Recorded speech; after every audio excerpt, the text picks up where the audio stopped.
Bonjour, je m'appelle Christelle et je suis la créatrice du blog Évoluer pour changer de vie. Bienvenue sur ma chaîne YouTube. J'ai décidé d'aborder le sujet, la culpabilité quand on se sépare, qu'on est en couple avec des enfants ou même sans enfants. Bon, j'ai eu un petit peu de mal à mettre la caméra avec tout le soleil que nous avons aujourd'hui, donc ça réchauffe les cœurs, ça fait du bien. Mais bon, ça vous gênera peut-être pas beaucoup. Voilà.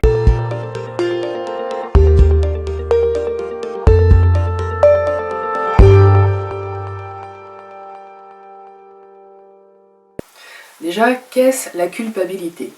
Donc la culpabilité, c'est quand on se sent coupable de prendre la décision de partir, de se séparer, d'arrêter le couple.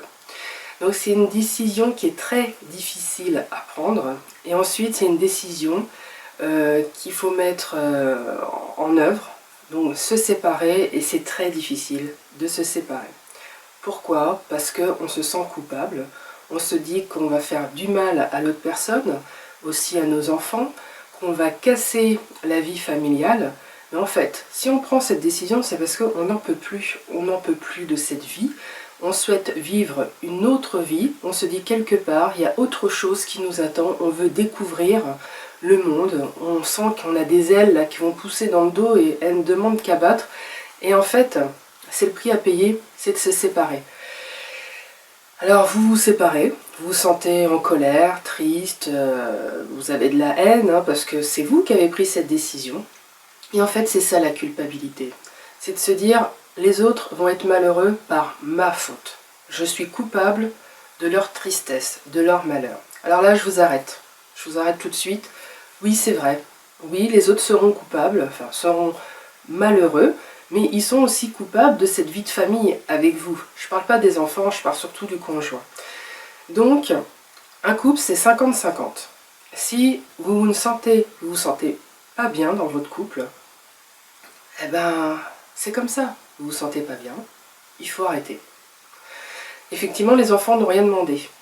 Mais il vaut mieux que les enfants se disent que papa et maman sont heureux quand ils sont séparés, que de vivre dans une famille où il y a des tensions, des émotions très fortes et pas toujours positives, et que les enfants en pâtissent. Alors, je vais vous argumenter cette définition avec un exemple, puisque j'aime bien faire la définition, un petit exemple et l'action, pour se débarrasser de la culpabilité, ou du moins l'amoindrir. Donc le petit exemple, ça va être tout simplement ma vie. Il y a quelques années, on va dire exactement il y a 5 ans, j'ai décidé de me séparer de mon mari, du père de mes enfants. Cette décision a été très difficile à prendre, mais en fait, j'étais arrivée au bout de mon expérience de vie avec mon conjoint. Même si mon conjoint était très gentil, qui est toujours très gentil, je n'avais plus rien à apprendre, je n'avais plus rien à partager. Il n'y avait plus l'amour du début, c'était comme si c'était de la colocation ou que je partageais la maison avec un frère. Donc voilà, l'amour était plus au rendez-vous pour moi, c'était plus ça. Donc j'étais très en colère de lui faire du mal. J'étais très en colère envers moi de séparer les enfants de cette vie de famille, de ce cocon familial. Donc une semaine sur deux, aller voir papa, une semaine sur deux, aller voir maman. Donc pour moi, c'était quelque chose de très difficile à accepter, puisque c'était ma décision, et que, ben voilà, je voulais partir absolument. Donc les mois sont passés, j'ai pu voir que cette décision était très bénéfique pour moi. J'ai expliqué au fur et à mesure à mes enfants que ben, aujourd'hui j'étais plus heureuse comme ça, et que papa allait aussi être plus heureux comme ça. Et ben, les années passant, effectivement, je ne regrette strictement rien. Je ne regrette pas non plus l'union que j'ai vécue avec le père de mes enfants. Ça a permis d'avoir mes enfants et d'avoir l'expérience de vie de couple que j'avais besoin, parce qu'on s'est rencontrés jeunes, j'avais 17 ans, donc j'ai eu cette première expérience de vie de couple. Aujourd'hui, j'en ai une deuxième, et je suis heureuse d'être passée par là. Donc je n'ai aucun regret sur ma vie d'avant. Je n'ai aucun regret sur ma séparation. J'ai culpabilisé et j'ai accepté mon choix, c'est surtout ça. Et en fait, je suis heureuse. Je suis une femme heureuse aujourd'hui et je suis contente d'avoir pris cette décision. Et mes loulous, en fait, auront aussi plus tard l'expérience de voir que papa et maman peuvent vivre séparés, et ça va leur donner aussi une autre vision de la vie de couple. Ils n'auront pas peur de s'engager puisque ils pourront se dire, si un jour je n'aime plus la personne ou que cette vie ne me convient plus, je pourrais me séparer et on recommencera, même s'il y a eu des hauts et des bas, la vie est belle. Voilà, c'était mon expérience de vie que j'ai voulu prendre en exemple. Donc aujourd'hui nous allons partager ce petit coaching pour alléger la culpabilité. Donc je travaille énormément avec des listes. Alors nous allons être dans l'action, hein. Vous allez prendre une feuille et un papier. Nous allons prendre une feuille et un crayon et vous allez lister tous les points qui ne sont plus vos valeurs, qui ne sont plus votre moteur dans le couple. Donc exemple, la communication, le respect, la tolérance, aussi peut-être du détail sur la sensualité, sur la sexualité, tout ce qui est partage pour aller se balader, l'éducation de vos enfants, tout ce qui peut vous passer par la tête, tout ce qui n'était plus ou ce qui n'est pas en accord entre vous et votre conjoint ou votre conjointe. Donc vous faites cette liste, vous regardez bien. Si vous êtes sur le point de vous séparer, vous pouvez toujours aborder le sujet avec votre conjoint si vous en avez envie.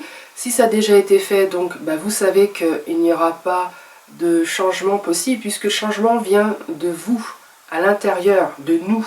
C'est profondément qu'on change. On ne peut pas changer l'autre personne.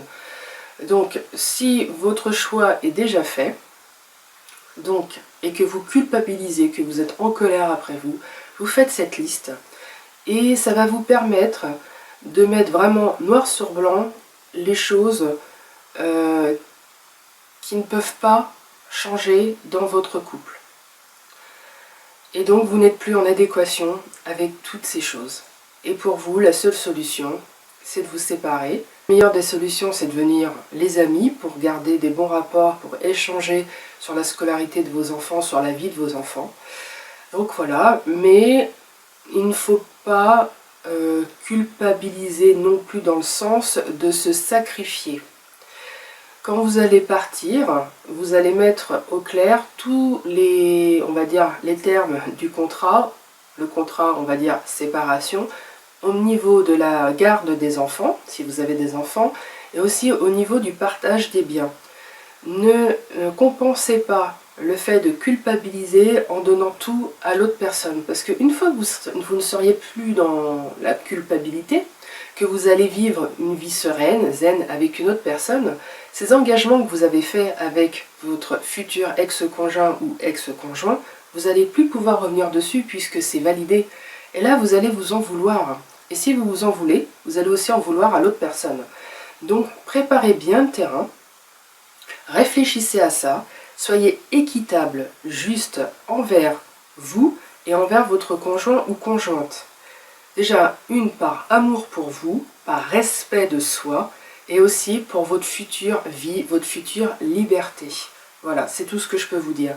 Donc, faites cette liste, réfléchissez bien là-dessus en vous disant, voilà, ça, je ne peux plus les accepter, moi je vois ça comme ça, mes valeurs sont celle-ci, celle-là, patati patata, et donc, vous faites cette fameuse liste pour vous conforter, on va dire, dans votre choix. Et la culpabilité, il faut l'accepter, vous dire, voilà, je me sens coupable de le quitter, de ne plus vouloir cette situation. Voilà, vous vous sentez coupable, ok, on a bien compris. Mais ce qui est intéressant, et surtout ce qui est primordial, c'est d'accepter votre choix et de vous dire, mais en fait, vous êtes coupable de quoi? De vous aimer? De vouloir une vie meilleure pour vous, pour vos enfants? Et surtout de dire, moi si je suis pas heureuse dans mon couple, je vais pas rendre malheureux mon conjoint ou ma conjointe. Donc il faut être courageux, c'est surtout ça. Il faut être courageux de prendre, on va dire, le taureau par les cornes, et il faut aller jusqu'au bout de son raisonnement pour ne pas avoir de regrets. Parce que si vous avez plus de culpabilité et que la culpabilité fait place au regret, imaginez la suite. Donc je vous souhaite de faire des actions en faisant cette liste Et si vous avez besoin d'aide pour votre séparation, je serai ravie de vous apporter mon soutien, mes conseils et surtout une méthode pour bien vous séparer, pour éviter beaucoup de souffrances, de malententes et des dégâts qui après sont mesurables sur les années. Je vous souhaite une bonne fin de journée ou une bonne journée et je vous dis à bientôt. Au revoir.